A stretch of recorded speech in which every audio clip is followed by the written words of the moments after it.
Hi, I'm Mehdi Sunderji, and welcome to Your Finance TV. Today, we're sitting down with Christopher Nicholson, the head of research at ACF Equity Research, to learn more about the company and its offering. Christopher, thank you so much for joining us. Mehdi, thank you so much for the invite. It's a pleasure to be here. So let's dive right in. There's an awful lot to talk about. What does ACF Equity Research do? So we help companies navigate capital markets. It's risky, it's difficult, and our independent equity research plus our counsel is part of the value that we add. We also obviously we provide investment research, and we have an additional value generating process, which we think helps differentiate us. And we distribute our research globally to both portfolio managers and retail investors, and we also engage with portfolio managers and retail investors. So thank you for that, Christopher. And you touched on it there, but how would you say ACF Equity Research is really differentiated? So it's a great question, Mehdi, and we think we have several points of differentiation. First of all, culturally, we think we're very different. So an example of that would be that we have a frontline female leadership team.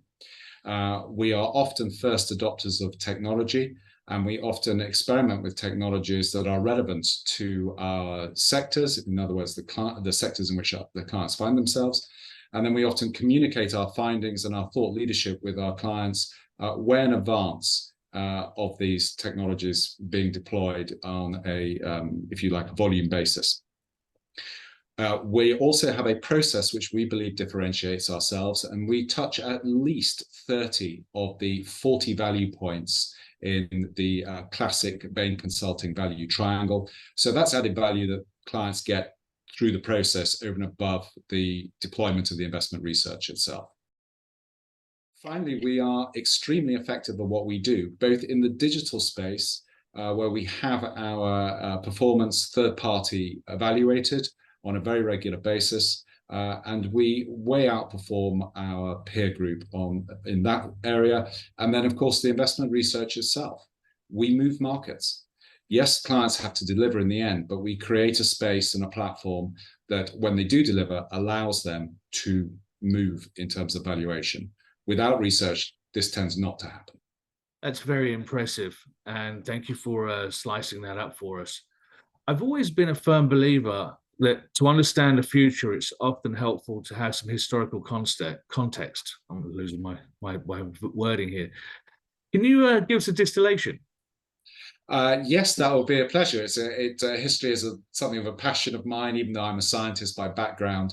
But as people currently understand equity research, it's about 100 years old. It's always been a business, but the model has changed over time. So initially, it started essentially as a fairly straightforward consulting business. The client, which would be the fund manager or the broker, and in the early days, in the 20s, would pay a fee and receive a service. Fairly straightforward, mostly telephone-based. It then became much more sophisticated, DLJ being one of the forerunners, and a couple of other firms really beginning to develop equity research or investment research as you now see it. It was still essentially a fee-based model, but then it moved into the broking model, whereby it was paid for as a proportion of the commissions traded. In the US, this was an incredibly profitable model for the brokerage firms and for the research providers. And then in the 70s, the model changed yet again, where essentially it was funded by the investment banks largely. Still, a few firms did survive with the sort of contract model and the consulting model, but it was dominated by the investment banks. It then was picked up by corporate finance and portrayed as a cost center. And corporate finance used it essentially to support deals. And for the very large caps, obviously, the volume of trading was another revenue generator. So the perception changed, but in reality, it was still always a business and a very profitable business. Unfortunately, it also attracted the attention of the regulators in the late 70s and late 80s, really. We're talking about Elliot Spitzer at this time was the first one in fact, even later than that, 2001, Elliot Spitzer's investigation began to lift the lid on practices that were clearly a distortion in the market and in the end, it was investors paying the price and corporates.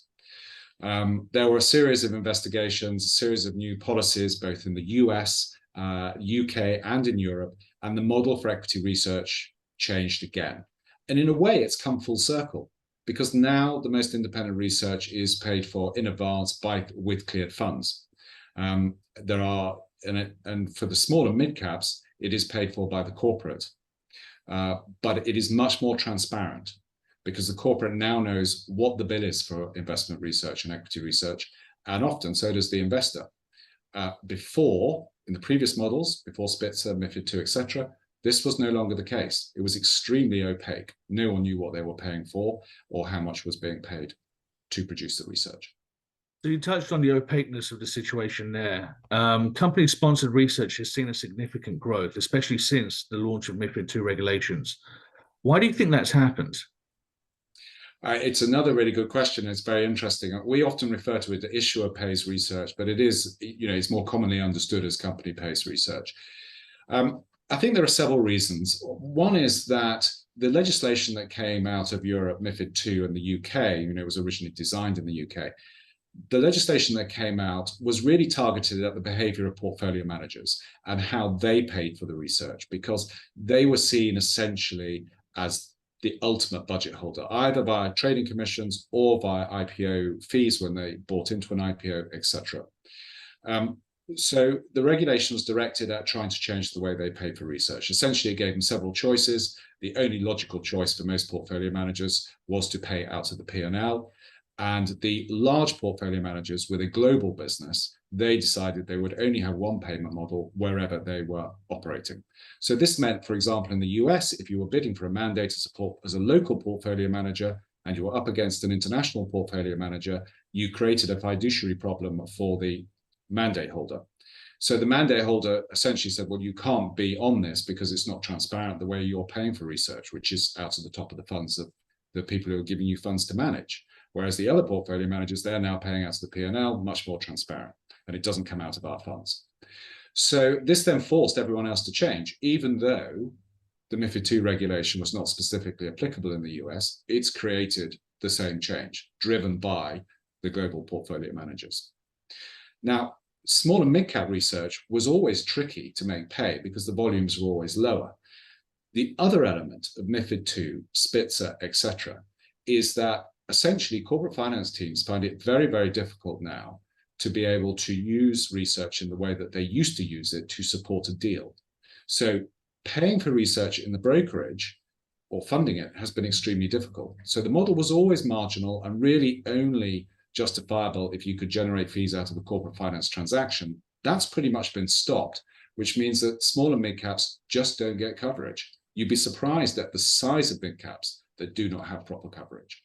That's very interesting. And it leads me to start thinking about some of the eyebrows that may get raised. What do you say to those that say company-sponsored research is biased because a corporate's paid for it? Well, again, it's a great question. And of course, we do come up against this. But the issue here is that research is always paid for. You still come across boards from time to time who tell their C-suite managers that research is free. But this is not true. Research that is free is often has a bias to it because it's driven just by a transaction, or the corporate is paying for it, but they have no idea how to separate that out and establish what value they're actually getting from the service, and whether it's dispassionate, because the value is, what do investors think about it? So the issue there is that so long as the payments are transparent, so long as it is clear that the corporate has paid for the research, so long as the fees are paid upfront for the year as cleared funds, and so long as it's not just one investment research note that's being produced, it is much more transparent and it is much more balanced than the previous recent 30, 40 years of research production. So it's a huge improvement in what was going before. There is just one exception to this, and that is if research is funded by the corporate with stock payments. There are companies out there who will offer to do research coverage and distribution in return for stock.